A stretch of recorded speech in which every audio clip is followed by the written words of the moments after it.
Frank Jaworski.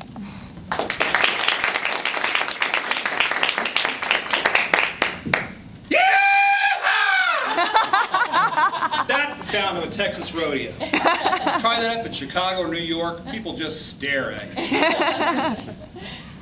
Madam Toastmaster, fellow Toastmasters, honored guests, I am not a native Texan, but I do love this state.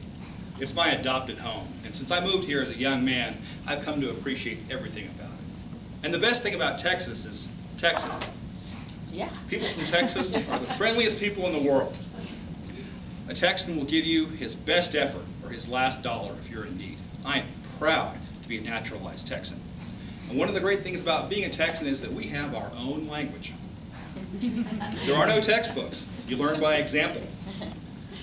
But after I'd been here just a couple of years, I knew what somebody meant when they said their boss was an ornery cuss. And I knew that I was well on my way to citizenship as a Texan. When somebody questioned my judgment, my experience on an important matter, and I said, this ain't my first rodeo. Your first rodeo as a Texan is an important part of your education. And I got mine from a unique perspective. Front row seat with a good chance to step out into the arena myself. I was working as a paramedic in Gatesville. My boss came to me and asked if I wanted a little bit of overtime. And if you know what kind of money paramedics make, you know that I said, of course. Then I found out that I'd be part of the on-site EMS support with the Coryell County Rodeo. And I said, cool, I've never been to a rodeo. My much more experienced partner, John, just smiled. So I pulled him aside and said, John, what are the odds of us actually having to work if somebody really getting hurt? John said, somebody getting hurt? About 100%. But no telling if we need an ambulance or not. And I found out later what John was talking about. Before the day of the rodeo, I found out why Texans get their image of toughness from rodeo riders. God knows they don't make much money from it. I finally found somebody who gets paid worse than paramedics. So they do it for pride. And pride dictates that if you fall off, you get back on if you can. And if not, you at least leave the arena under your own power. Which means that the only cowboys that ride in the back of an ambulance are unconscious ones. The day of the rodeo, we got there early, parked close to the arena by the fence, in front of a gate so we could dash into the arena if we had to. John and I went and got sodas and sat down to watch the show. And it is a good show even before the events start. Hundreds of people working hard to prepare their horses and riders for the events. Tough, competent-looking men and women. This is the night they prepared for, and you can see it in their eyes. They're ready. Now, I won't tell you about every event, but the order of the events is very logical. The first events are exciting and a little scary. And as the evening progresses, each one becomes a little crazier and scarier, up to the very end. And the last event, of course, is bull riding. Bull riding. Those two words do not go together. They go together about as well as words like bomb juggling or lava surfing. Before I tell you about the bull riding, I will say this. Bull riders are not the craziest people in the world. The craziest people on the planet are rodeo clowns. Rodeo clowns are the ones who, when a bull rider falls off, they dash around in front of that behemoth and go, here, boy. A rodeo clown's job is to distract that bull, save the life of the rider by placing his own body in front of what is basically a fast-moving truck with horns.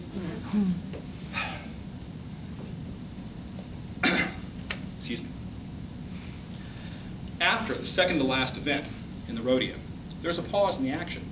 That's for two reasons. One, so the bull riders can say any last-minute prayers.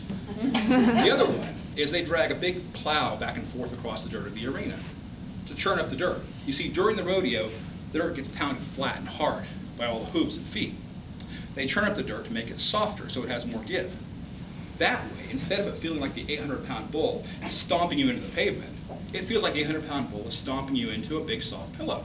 That's better, right? I'm a healthcare professional. I don't use the word crazy lightly. 8 seconds. 8 seconds is what it takes to make a hero at the rodeo. If you can stay on the back of a half-ton angry animal for 8 seconds, you win. And I watched a dozen young men shoot for that 8-second mark, and I cheered as loudly as the rest of the crowd.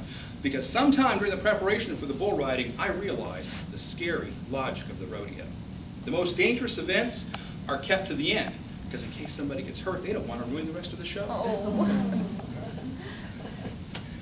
If somebody gets hurt, I have to go out to the arena, and I don't want to earn my pay that way. I was unbelievably tense. What we were doing was the equivalent of parking your ambulance at a dangerous intersection on a Saturday night and waiting for accidents. But things were going very well. We got down to the last rider, and nobody had been hurt. John and I threw our soda cups away, started the engine on the ambulance. Does anybody not know what happened next? In the back, I'll tell you what happened next. That bull came out of the chute in exactly 0.008 seconds. The rider flew off in the air, landed in the dirt, and that bull danced the Macarena all over him. Now, I'll tell you right now, that boy went home the next day. I don't mean home to Jesus. I mean home to biscuits and gravy. But at that second, all I knew was he was going to mess up the back of my nice, clean ambulance. Pounds popped, the gates open. We drove out into the arena, opened the back doors, and those cowboys literally threw him into the back of the ambulance. Please, I know, this is not good trauma care. But I was going to lose that argument, so I let it go. On the way to the hospital, John running lights and sirens, of course, I assessed the boy. A little bit of blood, half the dirt from the arena. But he didn't look bad. He was breathing on his own. Vital signs were pretty good, unconscious. But when I went and started an IV, he woke up. The boy, his name was Bubba, really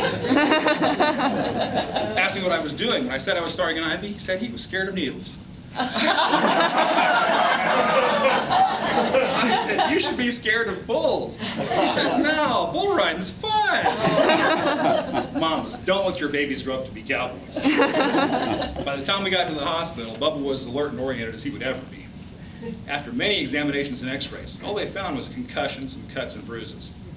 Bubba spent the night in the hospital in observation status and went home the next day. I went home that night and had a beer. Or two. I never worked another rodeo for EMS. In fact, my first rodeo is still my last rodeo. But sometimes during rodeo season, I'll see a poster advertising the local show. And I think to myself, my wife and children have never been to a rodeo. And they think that they're real Texans. Maybe it's time to finish their education. That'll